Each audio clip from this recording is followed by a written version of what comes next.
কি when you have a solid product as you guys are telling যে একটা প্রোডাক্টটা যদি ভালো হয় রাইট, এরপরে আপনি আবার একটা কথা তুলে নিয়ে এসেছেন প্রোডাক্টটা কিনবে কারা অর্থাৎ টার্গেট সেগমেন্টটা আগে খুঁজে বের করা সেটাও আছে।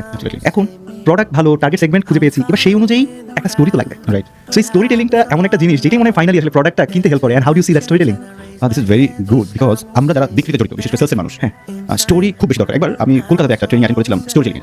তো সেখানে ওরা আমাদের একটা ইমেজ দেখিয়েছিল ব্রেনের ওয়েভ এবং সামনের মানুষটার ওয়েভ।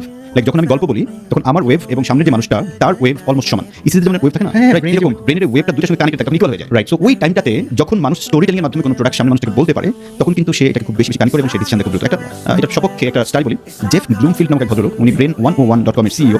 উনি একটা বিষয়কে উনি প্রপোজ করেছেন এরকম যে আমরা জানি সবাই হিউম্যান ব্রেন তিনটা লেয়ার।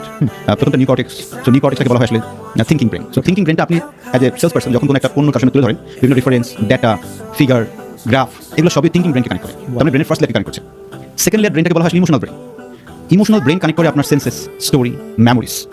খুবই পাওয়ারফুল দিক। যদি আমি আপনাকে এরকমভাবে বলি, থিঙ্কিং ব্রেনের ধরেন গুলি আছে, একটা পিস্তল দিয়ে সে গুলি করলে এক চাপে 100টা গুলি বের হয়।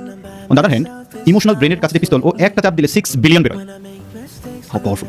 তার মানে আপনি ডেটা আপনার রেফারেন্স দিয়ে কানেক্ট করতে পারতেছেন অডিয়েন্স মাত্র 100। যদি কথা প্রসঙ্গ ধরে নিই, সেখানে একটা স্টোরি বললে আপনার অডিয়েন্সকে বা আপনার সেই কাস্টমারকে আপনি কানেক্ট করে ফেলতে পারতেছেন হিউজ, যেটা কিনা আলটিমেটলি আমাদের লাস্ট ব্রেন পার্ট যেটা রেপটালিয়ান ব্রেন আমরা বলি, সে ডিসিশনটা নেয়। তো এই ডিসিশন নিতে আমার ইমোশনাল ব্রেন তাকে হেল্প করে সবচেয়ে বেশি। ওয়াও! সো আমরা যখনই কোনো একটা প্রোডাক্টের প্রেজেন্টেশনে যাব, স্টোরি সবচেয়ে বেশি দরকার। এখন অনেকে প্রশ্ন থাকে আমি আসলে এত স্টোরি পাবো কোথায়? That's very big question. Like আমি গতকালকে একটা উদাহরণ বলি, আমি গতকালকে স্কয়ারে গিয়েছিলাম, আমাদের একটা প্রেজেন্টেশন ছিল, রাইট? সো আমাদের প্রেজেন্টেশনের পরেই এখন অডিয়েন্স থেকে ওনাদের জিএমএইচআর ছিলেন, এজিএম সেলস অনেকে ছিল আর কি। তো একজন একটা প্রশ্ন করছে, এক্সাম্পল একজন বলছে আচ্ছা আপনাদের ট্রেনিং করানোর অবজেক্টিভ কি থাকে? সো আমি তখন ওনাকে আমাদের অবজেক্টিভ কানেক্ট করে স্কেফের সাথে আমরা কাজ করেছি চিটাগংয়ে এমন একটা স্টোরি তুলে ধরেছি। ওকে দেন আরেকটা প্রশ্ন করলো আপনাদের অবজেক্টিভের মধ্যে পারফরম্যান্সকে বাড়ানোর জন্য আপনারা কিভাবে কাজ করেন? আপনি বলছেন যে সেলসের পারফরম্যান্স বাড়াবেন, সো কিভাবে করেন কাজ? তখন আমরা একটা কোম্পানিতে আমরা রাজশাহীতে কাজ করেছিলাম পারফরম্যান্স ইমপ্রুভমেন্ট নিয়ে। সো ওই কোম্পানির একটা কেস স্টাডি তাদের সঙ্গে তুলে ধরেছি। দেন আরেকজন প্রশ্ন করছে আপনারা তো বলছেন যে আপনাদের ট্রেনিং করানোর পর তাদের টার্নওভার রেটটা কমে, সো এটা কিভাবে? দেন আরেকটা কোম্পানির আমরা একটা সাকসেস স্টোরি তুলে ধরেছি।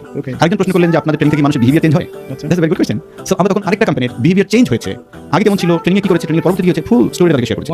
এজ এ রেজাল্ট মারাত্মকভাবে ফিজ হয়েছে এবং ওনারা আমাদের প্রপোজাল দিতে বলছে। অসম! তাহলে আগে থেকে আপনার প্রিপারেশন করা ছিল বা আপনি রেডি ছিলেন?